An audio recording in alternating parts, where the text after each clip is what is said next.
Well, good morning and welcome to the Walk-Off, everybody. I'm Scott Belford, joined as always by the best co-host in the biz, Adam Mack. And so pleased to be joined today by writer for Jays Nation and Blue Jays minor league aficionado, Brennan Delaney. Welcome to the Walk-Off, man. Thanks so much for taking the time. No worries. Happy to be here. Buddy, we're so excited to talk some Blue Jays and baseball with you, and I did want to just start with this. I love how you highlight prospects and minor league guys on Twitter. Like, it's just tough for the average fan sometimes to dig up that information, and you do a great job of finding it and then sharing it in a very consumable way. So, great work. Thank you. I appreciate that. Yeah, buddy, let's get right into it here. Cleveland Guardians, New York Yankees. Let's start with the division series that's remaining there. What have you thought about this series so far? It's the only division that's going to go the distance. Garrett Cole pitched a gem last night, 7 innings, allowing 2 runs.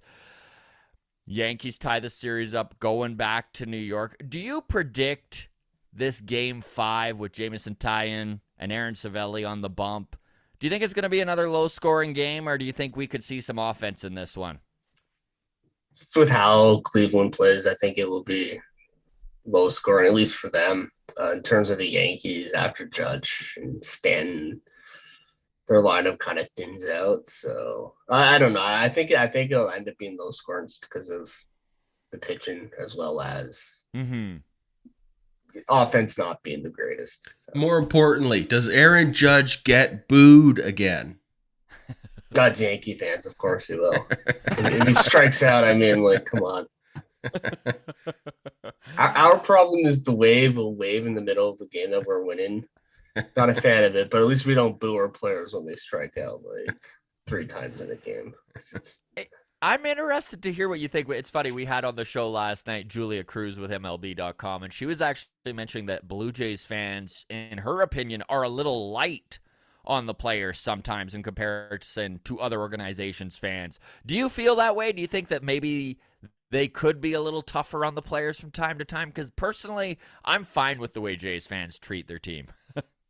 I think we tend to forget, myself included, that players are humans and they go through the same struggles that we do. So you don't know if, like, hey, maybe Vladimir Guerrero Jr. like broke up with his girlfriend.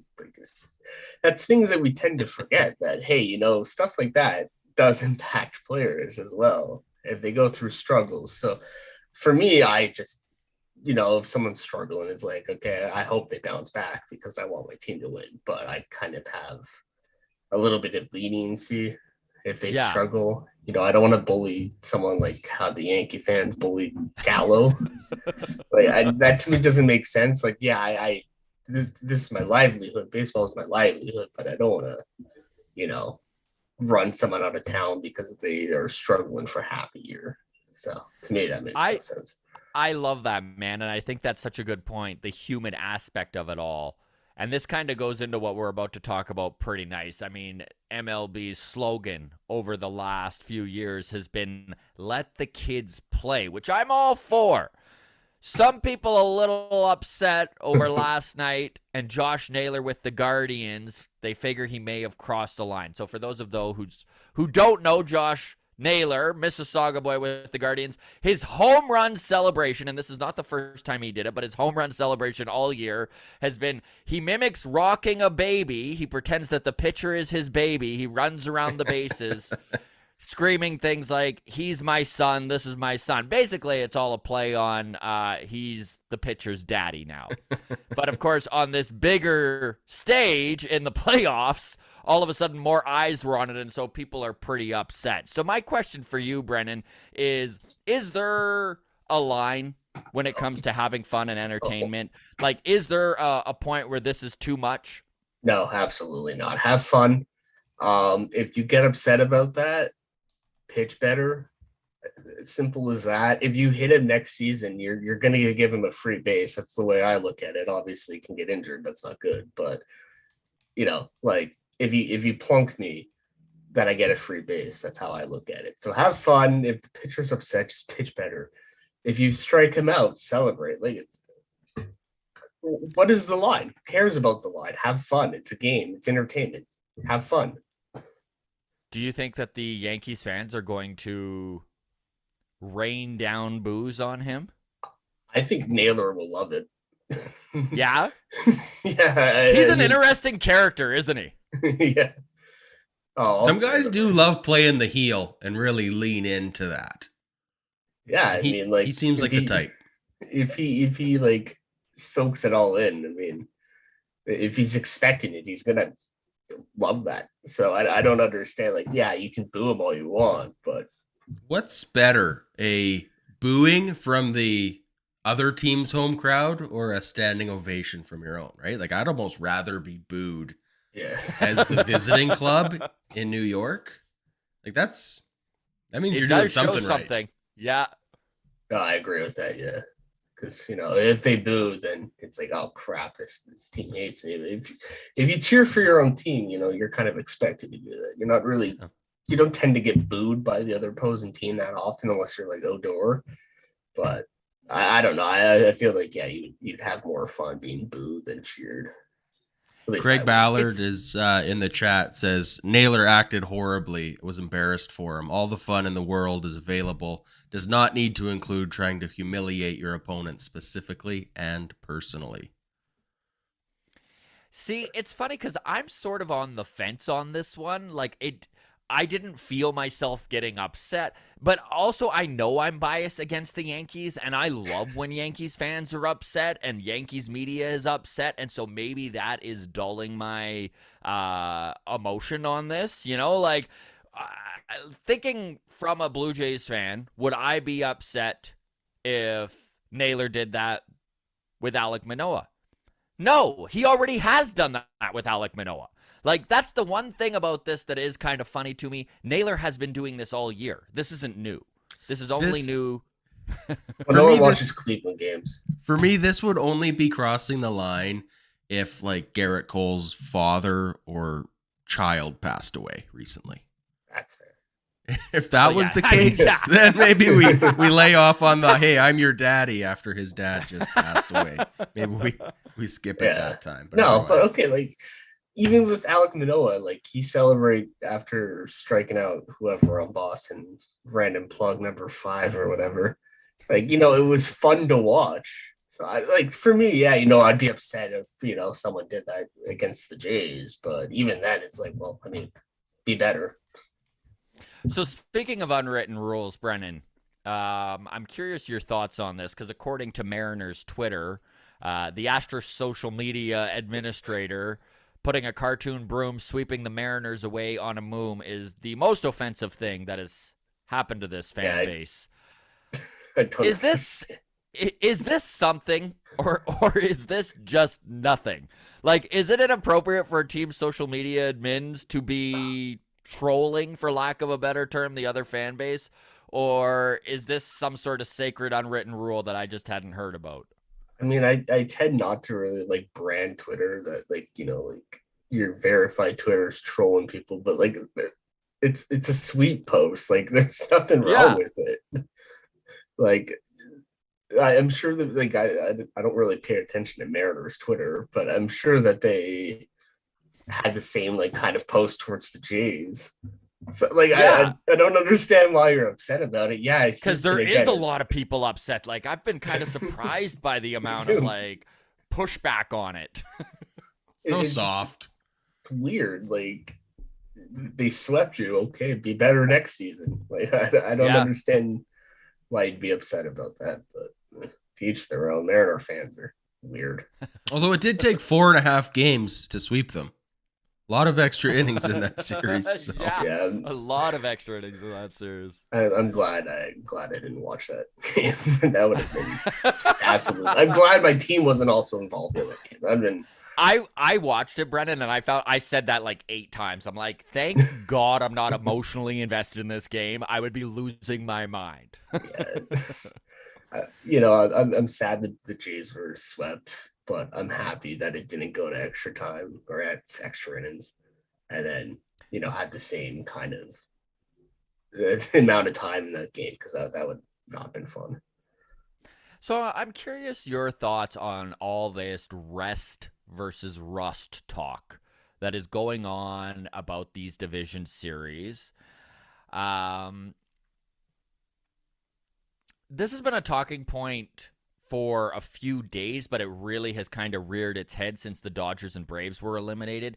Do you think it's a disadvantage for these division teams to have those 4 to 5 days off? And is there something that needs to be done about the playoff format? Or are you fine with the way things are, and this is a little bit of sour grapes from those teams' fan bases that have lost? It's definitely sour grapes, but I do think there's actually an argument. I mean, when hot teams get hot, you kind of want to continue to play. Like, I don't know how long the Dodgers had off, but it must have been 5-6 days. And in that span, you do tend to cool off. And like for me, the sample size of 5 games is not enough to determine the best team. And that's why the best team usually actually doesn't even win the World Series. But for me, I think there's an argument for it, but at the same time, I mean, like you are the better team. You should be finding a way to win, especially since in the wild card series, you do tend to use your best pitchers and use more bullpen pitchers. So if you're in the commissioner's office, what do you do to fix this problem? Like, I like the wild card. I like the 3 games far more than the 1 game series. So how do you fix that 5 games off? I don't think you can, honestly. Right? I don't think there's any way of doing it. I mean, maybe it's just because it's the first season and we saw the Braves and the Dodgers both get eliminated pretty quickly. But, you know, the Astros run one, the Yankees have a good chance of winning, I think. Mm-hmm. So, you know, 2 of 4 ain't bad. And I mean, even like, I don't remember the postseason and how it turned out last season, but I'm sure that a few favorites in the DS series, they also lost. I mean, the Braves won the World Series. They had to upset somebody to get there. Yeah. You know, they had a worse record than the Jays. I'm still mad about not getting a higher pick than the Braves, but well, this pushback about the playoffs has been interesting. And for all of you in the chat, feel free to drop in here and let us know what you think about the new playoff format. But it just seems to me that it included so many more fan bases and created so much more interest in the game. And I could be out to lunch because, listen, when they first announced, and Adam can attest to this, when they first announced the idea of expanding playoffs, I was the old man banging the drum being like, don't change it. I'm happy with the way it is, right? But after watching this season, like, I have changed my tune.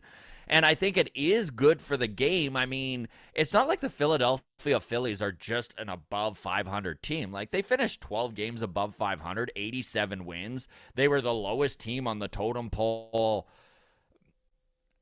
It still seems like an incredibly competitive team. And I mean, it's not like we're being forced to, as baseball fans, settle for watching Juan Soto and Bryce Harper. Like, I guess what I'm asking is, if this is a problem, it's only a problem with these big market teams, right? Like, it's just sour grapes. I know I'm kind of circling back around here, but I'm just curious, like, the big markets want a 1 in 4 chance of winning the World Series is what they want. Yeah. And do you think the division series should go 7 games? That's the other thing I keep hearing a bunch of. I think it would be cool because I think, again, like, we'll get into it later, I think, from the notes, but I see the Jays lose in 2 games and I'm like, it happens.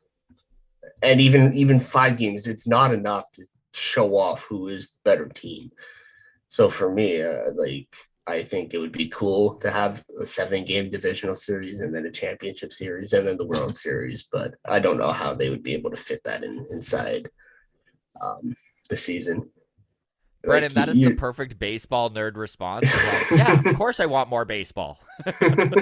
Well, no, I've been watching a lot of I'm going to be watching a lot of Arizona Fall League and the Dominican Winter League as well. But, you know, like, I would like an extra 2 games in the divisional series to, you know, make sure the better team has a better chance of winning, even with the rust.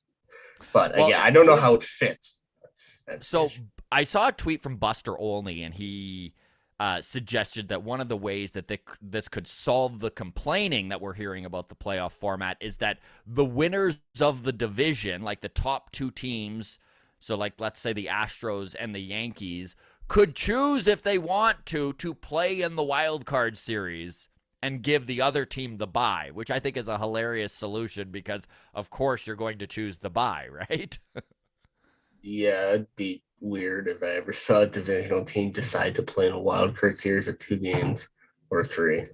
Yeah. That's again, the sample size of rest versus rust is 1 season, so I think we should maybe wait another 2 or 3 to actually see, okay, is this actually a problem, or is it just that the Braves and the Dodgers absolutely suck?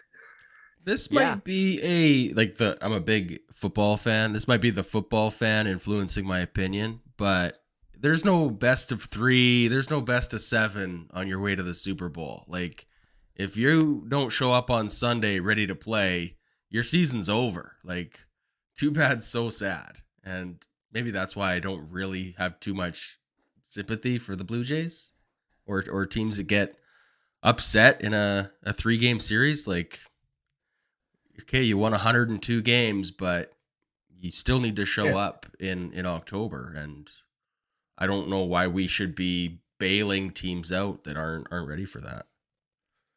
I don't know. It's exciting for entertainment's sake. I saw a stat too, Brennan, just to talk about the 5-game division series and those complaining about it. And if you look at the Dodgers and the Braves, they would both be down in that series 3-1. And in baseball history, over 120 years, the amount of teams that have come back from a 3-1 deficit in a series, 14 of them. Like, literally, like we're talking like 2% of the time teams come back from 3-1. So, don't go down 3-1. Like, this feels like a natural point to turn to the Blue Jays here and get into that. I know, Brennan, you were touching on it a little bit there.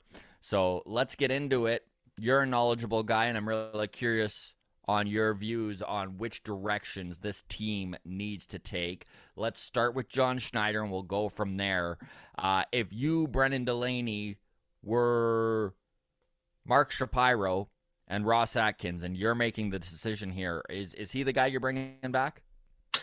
I think just with how he has come up through the organization and has managed with Vlad and Bo and Biggio, I think you do have to bring him back, especially since his record was 40 something and 28 or something like that. Like, he was a good manager, and he did make sure that the Jays had home field advantage. I'd say you have to bring him back, maybe on a 1-year deal to see how he does next season. I don't actually think he did anything wrong in the wild card series either, other than maybe bringing in Meza to switch Santana around, but I don't think he mismanaged that in the slightest. I just think the guys didn't perform, at least in game 2 and game 1. So Adam and I have talked about this, and I would love to hear your map out of what needs to go down. So in Adams and I, and we vary a little bit on certain things, but for the most part, they need to bring in probably 2 more starting pitchers, especially with Ross Stripling being a free agent. I'd love to see a little bit of depth at AAA with some starting pitching. I don't need basically what I want to see is another couple Mitch Whites, right? Some guys that, have a lot of potential, might be stuffed in AAA for a while. Just something other than Casey Lawrence. I'd love to see a big bullpen arm, I don't think the bullpen needs all that much tweaking, but it sure would be nice to have an Edwin Diaz type back there, especially if you look. I know I'm picking the top guy out there, right? Of course, but if you just look at the payroll for the bullpen, they spent $15 million last year, and in comparison to some of these top playoff teams we're seeing right now, it is a drop in the bucket in comparison to some of them. Isn't Chapman making like $16 million this season as well? Yeah, Chapman's. Yeah, I mean, even Craig Kimbrell sitting in that Dodgers bullpen making a pile of money as their 7th inning guy type of thing, right? So, I'd also love to see Springer moved out of center field, and I'd love to see Bo moved to second base. It's never going to happen. At least Bo moved in the second. It should. Very fair. So map out for us what you would like to see happen this offseason and then we can just kind of get right into it. I think they need a third starter. I think they would have to acquire that through trade. If I were Mark Shapiro or Ross Atkins, I would move Springer to right field, and then and I say this because I love Teoscar Hernandez. He's a great player, but I would move on from him just with the 1 year remaining on his contract and making a lot more money than I'll ever make in my lifetime.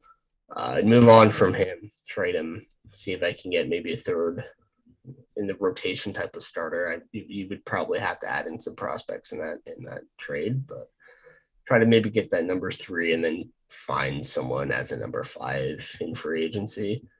I would love to have Ross Stripling back, but I don't think he'll resign. Even if you give him a qualifying offer, this is his real only chance of making big money over term. So I think he would prefer 15 million over 3 years compared to 19.65 or whatever the qualifying. Yeah, let's talk Ross Stripling really quick here. I'm curious your thoughts on how much he gets, because he definitely put up some incredible numbers this year, career year. Do you think he's pitched himself into a 3 to 4 year deal? Yeah. Well, honestly, even when he was with the Dodgers, like I say it like this, like out of his 7 seasons, like 5.5 of his seasons have been phenomenal. Like maybe not phenomenal is the right word, but he has been a sub-4 ERA pitcher for the majority of his career, except for the year that he was traded in. Very hard first full season with the Jays last season. But once he made those adjustments, I think he had like a 3 ERA or something like that for 67 pitches. And it's pitched. Like he's a good pitcher and has always been a good pitcher.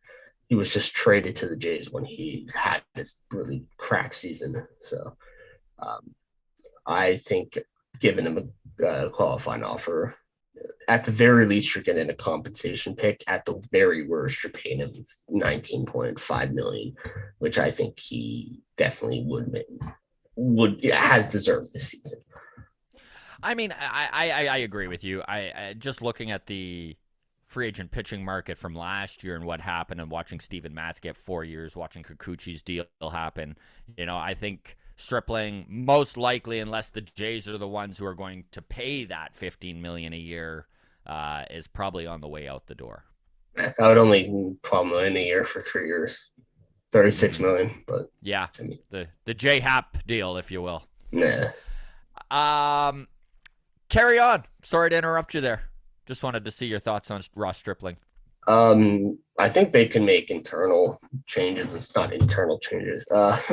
They could bring in guys from, the minors. So like Addison Berger, he's been playing a little bit of second base in the Arizona Fall League. I think maybe a platoon between him and Whit Merrifield. They have some expendable players too, one at catcher, one at second base, and then fortunately Teoscar Hernandez seems like he would be the one that you trade. Replacement center fielder, I think that Brandon Nemo would be very nice to have.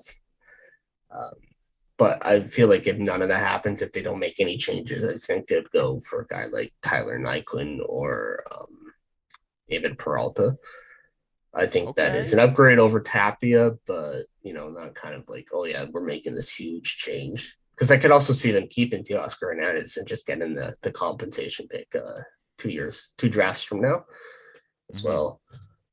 I think even the bullpen, it would be nice to get another big arm, like a Jimmy Garcia type deal where they bring in someone like that. But I also think they have Hagen Danner, who throws high 90s. You have Zulueta, who I personally think should be a starter. Because I really Zulueta and Haggy D both had injuries this year, right? And kind of set them back. Zulueta was a short injury. I think it was his shoulder, if I remember correctly. Right. But he did come back. Danner was an unfortunate. He didn't really pitch too much this season, but it's good to see that he's back at 90, 98. I think he was averaging in his last game. Hard slider. I think he threw like a 90-mile-per-hour slider as well that he lost the grip of and it just sailed over. But even they really like their lefties with deception as well. And like Brandon Eisert, even though he throws like 91 average, I think his deception makes it a lot better. And he is absolute hell on left-handed batters.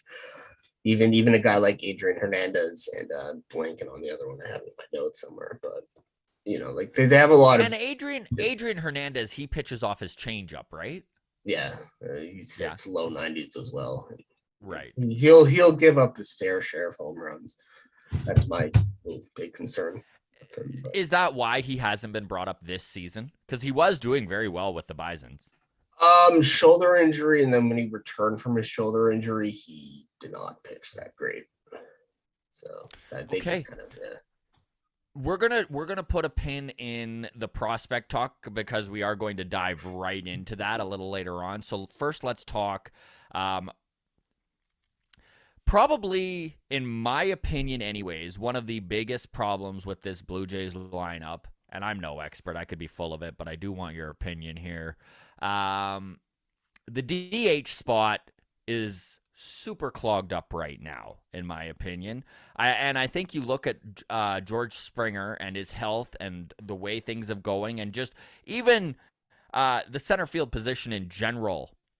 Once guys hit 30 and what happens, and normally they either get injured or they need to move to a corner outfield position.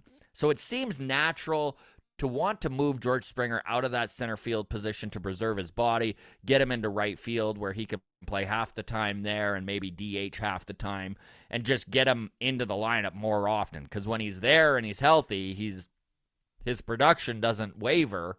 It's when he's limping through games and missing time that you miss him.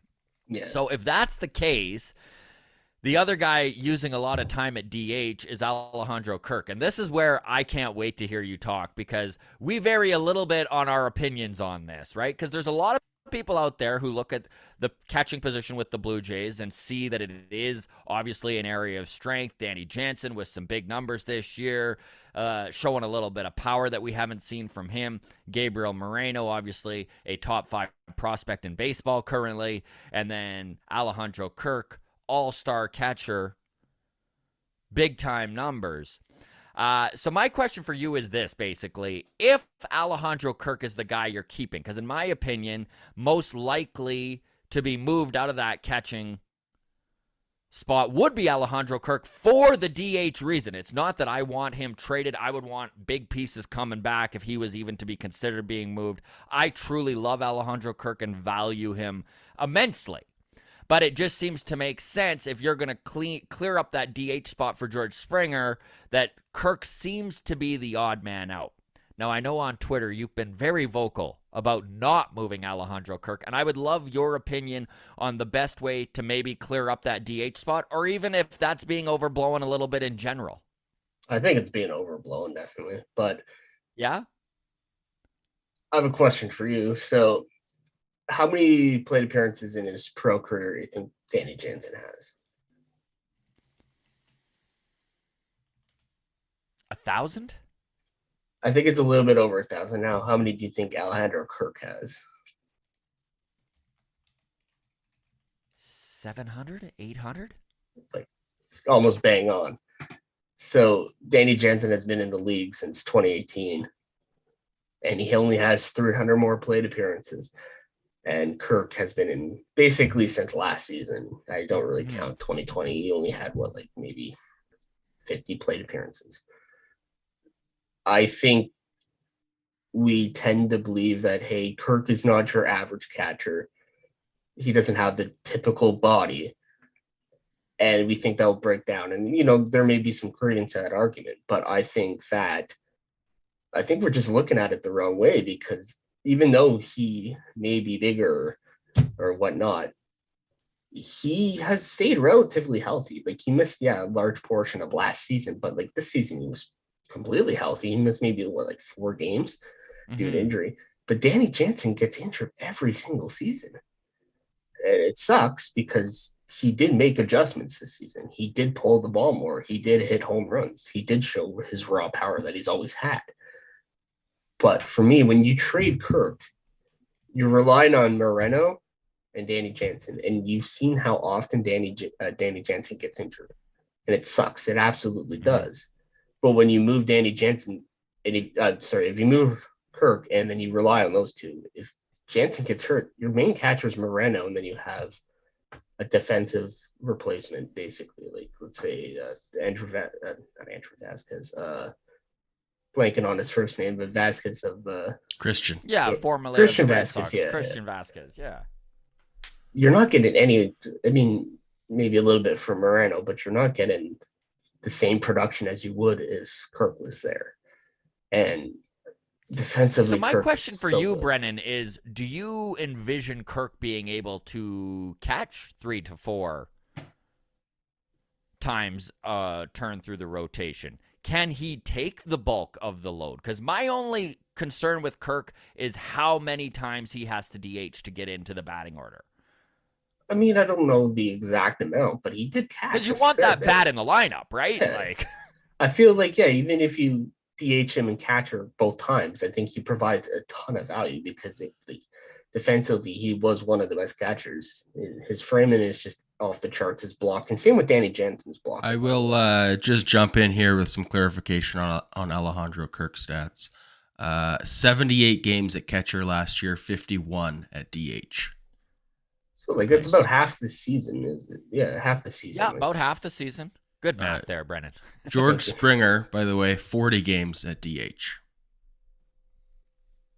I do like how they rotate the DH.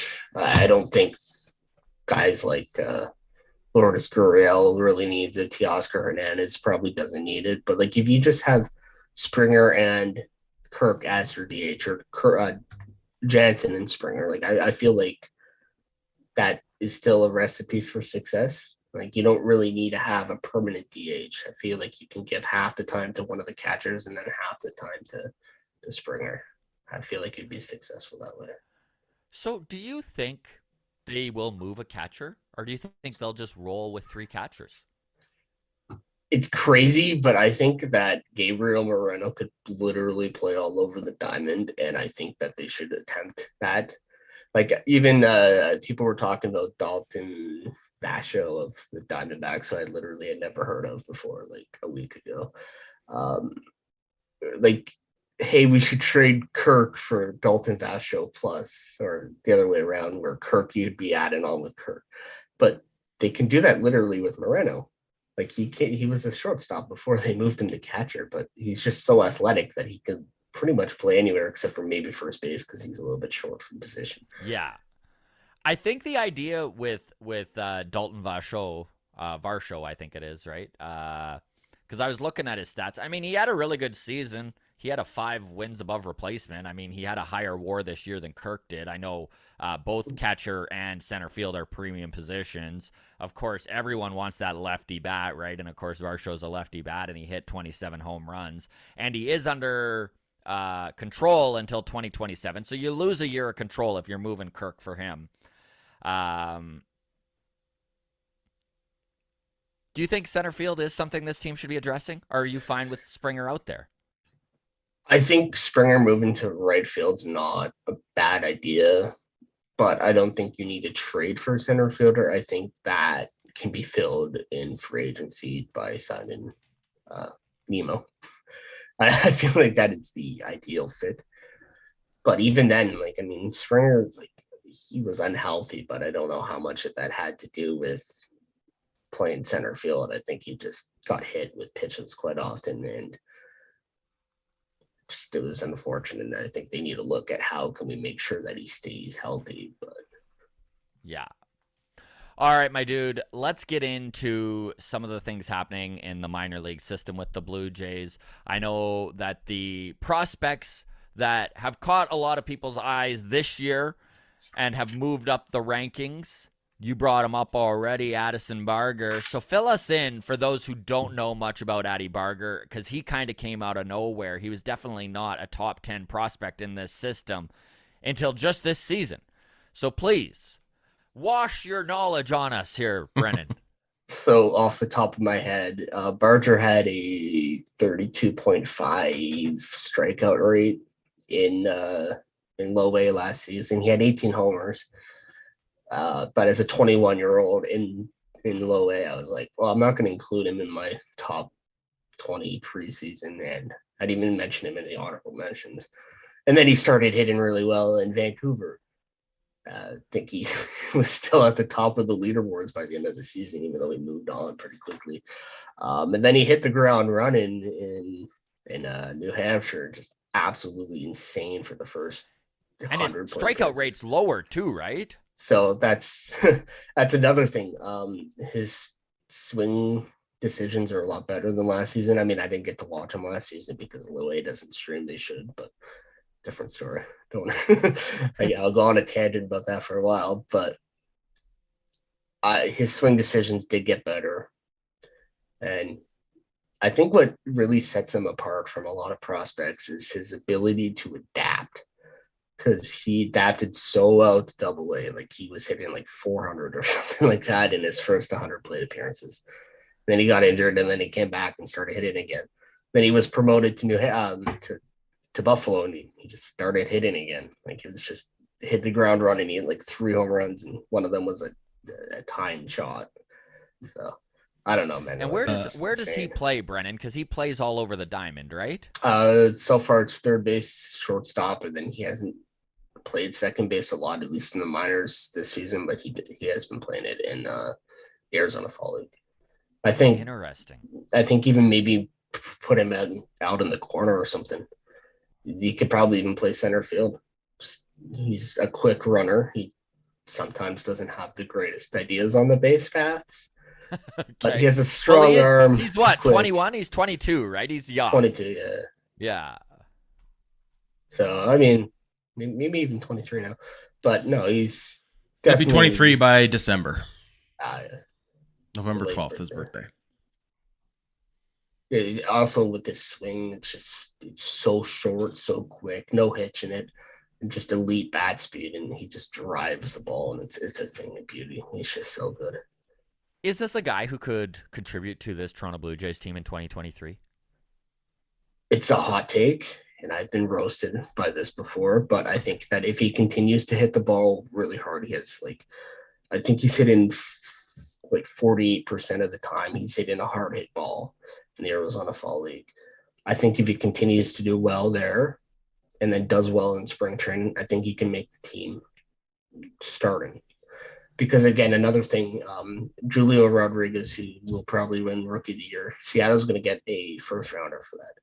So I think there's even more incentive to be like, hey, we should maybe, if he's going to contribute, I think that he and like Whit Merrifield could platoon at second base, or we can move Barger around.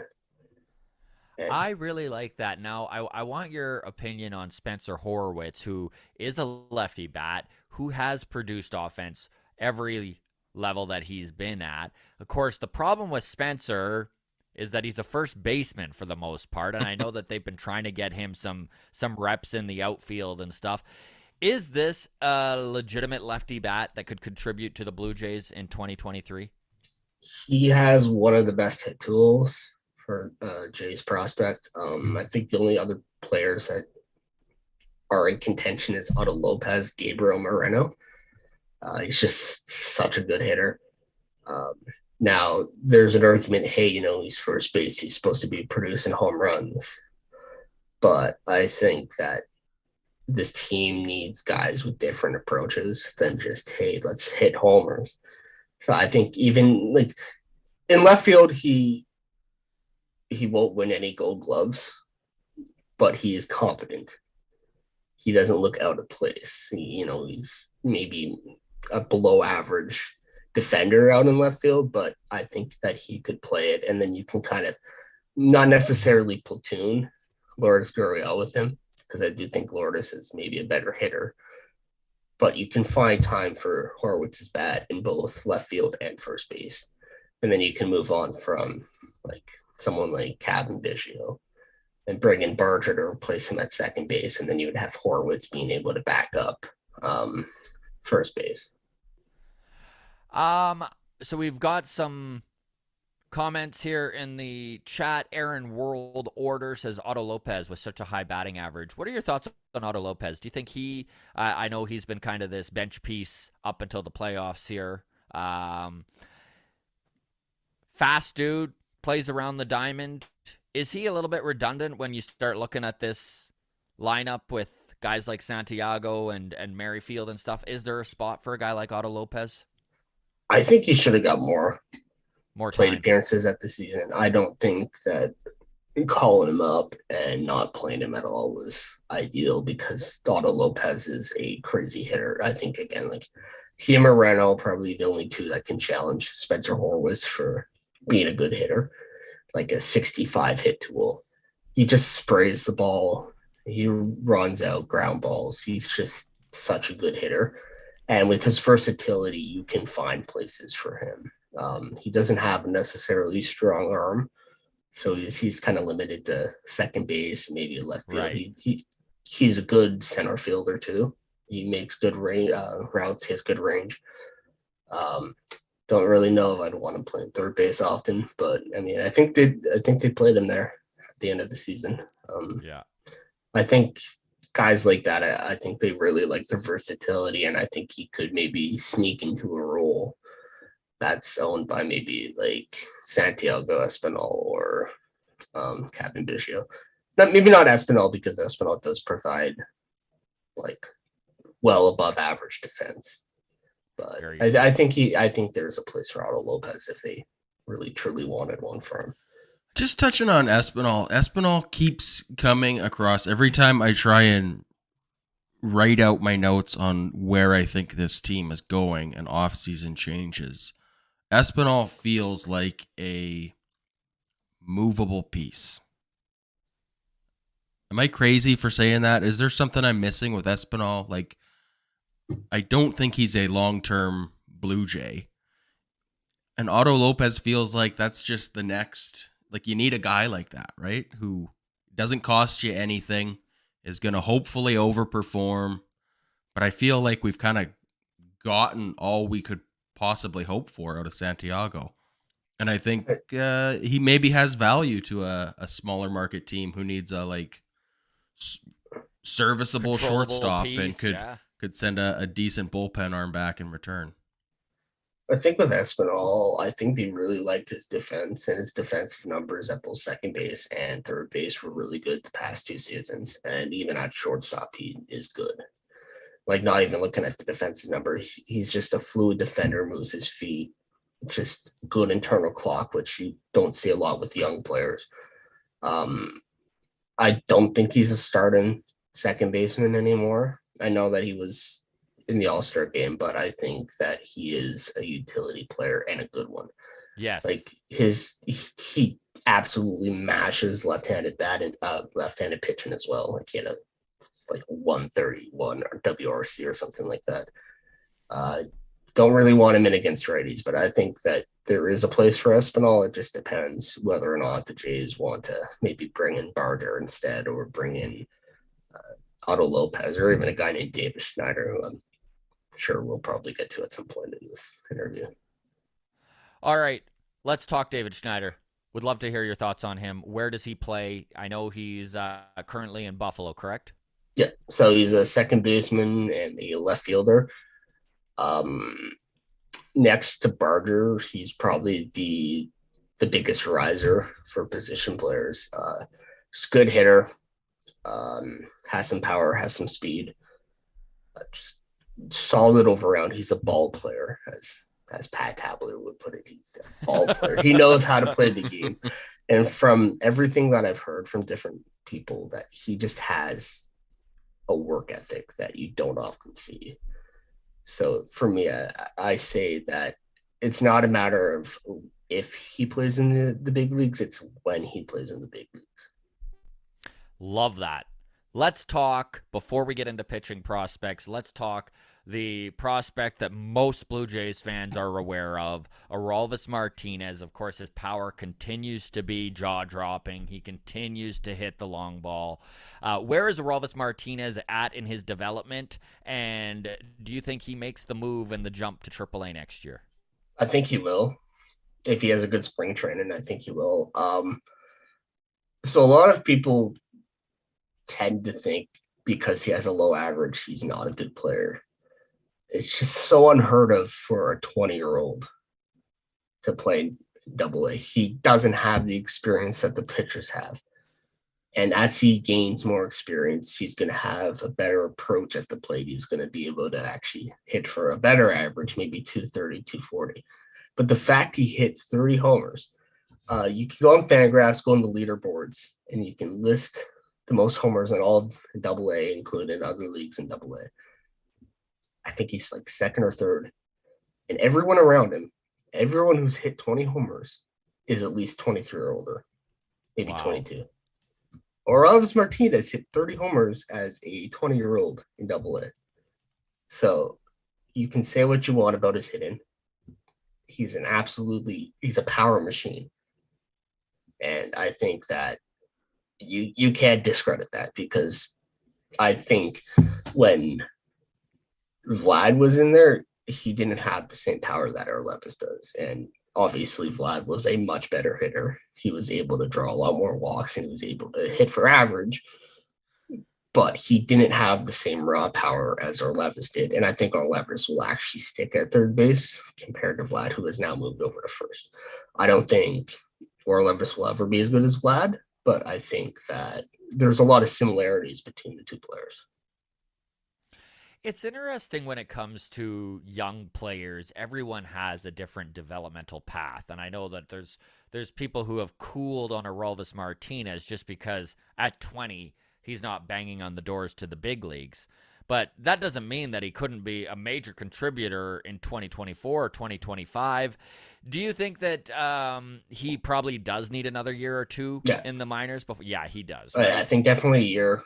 I don't know if it'll be Buffalo. I was told I thought he was going to repeat the level. I was told otherwise, but hey, he probably, if he has good spring training, he will move to AAA. Okay. I think again, it'll come with experience. His approach will change as he gains more experience. And yes, he technically by WRC standards was a below average hitter, and he hit like 205 or something like that. But I think as he gains more experience, we'll see a jump in that as well as more power, because he's only going to get stronger. It's going to be insane when he hits like 50 bombs. It should be interesting to see what this organization does. I know Aaron World Order in our chat here is mentioning it right now, but Chapman, he only has a year left, and there are some options there. I mean, you just mentioned Addy Barger. Sorry, I should get the pronunciation right. I know you work with these guys. Is it Barger or Barger? Barger. Yeah. Thank you, Brennan. So for everyone in the chat, Davis Addison Snyder, Barger. There we go. Mm-hmm. The J. Yeah, so Barger could play. Martinez might be ready by then. There are guys that could possibly take that third base and run with it, correct? Yeah, I think so. I don't think they would provide the same defensive value as Matt Chapman, but I think that there's a lot more opportunity for more homers, or, at least batting the same average at some point. I did just want to hop in here on Orelvis Martinez. I did pull up the AA home run leaderboard on Fangraph. He is second in AA home runs this year with 30. Quincy Neoport of Detroit system has 31. He's 27. He's 27 years old. Exactly. Yeah. Wow. Orelvis Martinez is the only 20-year-old in the top 30 listed here. So, just a note on that as well.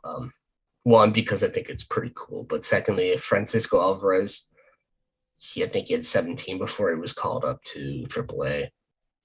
He's arguably the best prospect in the system right now.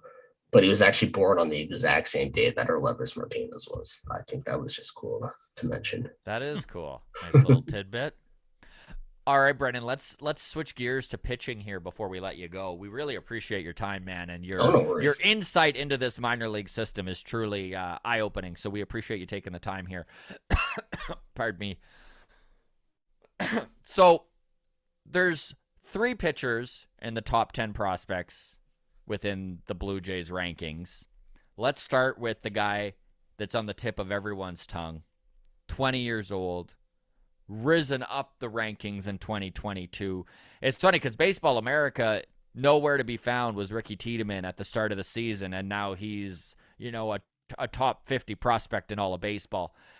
Ricky Tiedemann, what can Blue Jays fans expect out of him, and should we cool our jets a little bit on his development? And when I say that, by the way, I mean, is he going to be pitching on this team in 2023, or is it fine to let a 20-year-old because when it comes to Ricky, to me, I feel like it would be much better for him to dominate at AAA and force their hand than to maybe roll the dice like they did on Manoah, where they just needed a guy. Not that Manoah wasn't killing it at AAA when they brought him up, but I think that had the Blue Jays had a little bit better starting pitching, Manoah may have had to wait a little longer before he made his debut. Where are you at on Tiedemann? With Manoah, I watched all 18 of those innings that he pitched in Double-A, and it was just he needs to be called up. He hit more batters. He hit 4 batters in AAA, and he walked 3 batters. He's still hitting batters. Oh yeah, no, I call him Manoah-son. I call him Manoah-son after Bob Gibson because he uses it as an intimidation tactic. At least that's what I think he does. I don't know if he actually does it, but he also has a 2-seamer that just runs in. But you can tell that Manoah had it, and Tiedemann has the exact same it. So Tiedemann, he sat about 95. He was hitting 98.2. Wow. Yeah. Just turned 20. He pitched as a 19-year-old in Double-A, and the only other pitcher that did that was Yuri Perez of the Marlins. I think we do see him in 2023 if he continues to dominate as he had throughout. Even put it like this: his worst performance at any level was in Low A. So he came up in High A. His first 5 starts, he had a sub-1 ERA. I think it was 0.73 or something like that. Even his FIP was fantastic. By his last 3 starts, it did balloon because he was facing better teams. I think he faced the Seattle's team. I'm forgetting their name, but they had Kyle Lewis in the lineup as well. He struggled there, and I was like, okay, maybe just cool him down, keep him there, let him dominate the rest of the season. Then they called him up to Double-A, and he had 1 bad start, and then he threw a no-hitter in 3 innings. He walked a guy and they threw the ball away, and then they got him out at 3rd anyway. And it's okay, so this guy, he throws a bad inning where he pitches 2 innings, allows 3 earned runs or something like that. He comes back the next inning, way underage for the level, and he does this. He can't even drink, and he's doing this stuff in New Hampshire. It's incredible. And I think he'll start in New Hampshire next season. If he dominates there, they move him up to AAA. If he starts to dominate there again, it's why keep him in Double-A when we can just move him up to the big leagues? Maybe as a bullpen piece at the start, but he's a left-hander that throws 98.2 miles per hour and sits 95. How many pitchers, even in the MLB, that are left-hander that does that, other than maybe Yusei Kikuchi and Robbie Ray? Yeah. No, he's an exciting prospect to say the least. And I know friend of the show, Semro Burse, is also a guy that has kind of, I wouldn't say he's blowing any doors down or shocking anybody or making huge waves, but he has consistently and progressively moved his way up this prospect rankings list in the Blue Jays. He's now sitting, I think, 6th or 5th or something like that. International free agent that they brought in from the Netherlands. Where are you at on Semro Burse? Also incredibly young, 20 years old, going on 21. Nope, he just turned 20. No, he just turned 21. My bad, sorry. So Semro Burse walked last season, so Ricky Tiedemann could run this season. That's my best way of explaining it. So Sam Roberts did the exact same thing as Ricky Tiedemann did last season. Ricky Tiedemann did this season. Sam Roberts did it last season to a lesser extent. But he was a 19-year-old. He absolutely dominated in low A. Then they moved him up to high A. He hit kind of a wall there. He struggled a little bit. Then when he returned this season, he started to do really well again. Then they moved him to double A, where he did all right. In his last game, I think he had like 10 strikeouts or something like that, or that may be Jimmy Robbins. I kind of all kind of meshes together at this point. But I don't know, man. He's just such a fluid pitcher that I think he could be like his ceiling to me is he could be number 3 in the rotation. And his floor, that's what's important to me. He is someone who will pitch in the MLB. That I love hearing that, Brennan. And that is one thing about Sam Roberts that I've always thought too, is like when it comes to his delivery, it's so smooth. It's not like he's blowing down doors with his velo. He doesn't have one pitch that you're just like, this is a top 10 pitch in the league he's pitching in. But he's a pitcher. He's a pitcher. He does the little things right. I love hearing you say that. When you look at Roberts, is he a guy that we could possibly see in 2023 in the Jays as well? No, I don't think so. I think he's a 2024 guy. Yeah. I think he'll start in low A and then maybe move up to triple A midway through the season. But I think 2024 is when we'll see him. All right, my dude. I appreciate your time so much, Brennan, and just coming in here and filling us in on this minor league system and giving us your thoughts on the Jays. Truly appreciate it. All the best, my man. Thank you so very much. Thank you. Appreciate it. Before we let you go, did you have anyone in the minor league system that we should hear or know about? I got my notes for that. That maybe some Jays fans haven't? I mentioned David Schneider earlier. Yeah. Dexter Barger had the biggest jump. Damiano Parmigiani, a lot of hard hit balls, 14th rounder last season, can draw a walk. Very fun. Nice hard swing too. Deshaun Brown built his stock back up. He has 80 grade speed, good range, but he added his power and was able to hit. So all those tools are kind of coming together. And he's young too, right? How old is Deshaun? I know he's a Canadian boy. 21, I believe. Yeah. Okay. Dehan Santos, just crazy spin rates on his slider. Reliever, right? Santos? No, he's a starter. Nope. Oh, is he? Okay. Yeah, and he's in double A? He moved to high A at the end of the season. He was 19. It still was 19, I believe. Awesome. Amazing. Jimmy Robbins, I mentioned him a little bit. They love their not relievers. They love their lefties with deception, but not high velo. And he's 91 to 93 miles per hour, but he does hit 95. Cutter, changeup, slider, and the four-seamer. Lazaro Estrada, this will blow your socks off. His spin rate on his curveball sits 3,263 RPMs. I did something. I looked at all the big leaguers since 2016, and there was only 8 pitchers that had a higher average in a season. Garrett Richards, Sims, Lugo, Presley twice, and then Dustin May this season. Wow. So yeah, pretty elite group there. Yeah. And then I had he also sits 92, but he was hitting 95.8 or something like that. And then I mentioned Burnett, who is a hard-throwing lefty reliever. Devontae Brown had one of the highest exit velocities, like average of hard hit balls. He was a undrafted free agent. Rainier Nunez was the only Dunedin Blue Jay to hit over 110 miles per hour exit velocity. Did that like 5 times. Gabriel Martinez, Trenton Wallace had an 11 pitch strikeout game. And then I like to include Peyton Williams because he's a 6'5", 265 pounded first baseman, left-handed hitter.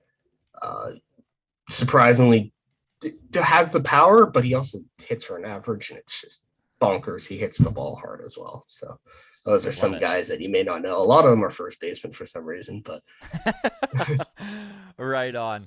Hey, again, Brennan, thank you so much for joining us. I hope we can have you back sometime. All the Of best, course, buddy. anytime. Right on, dude. Take care. Thank you. Have a good one.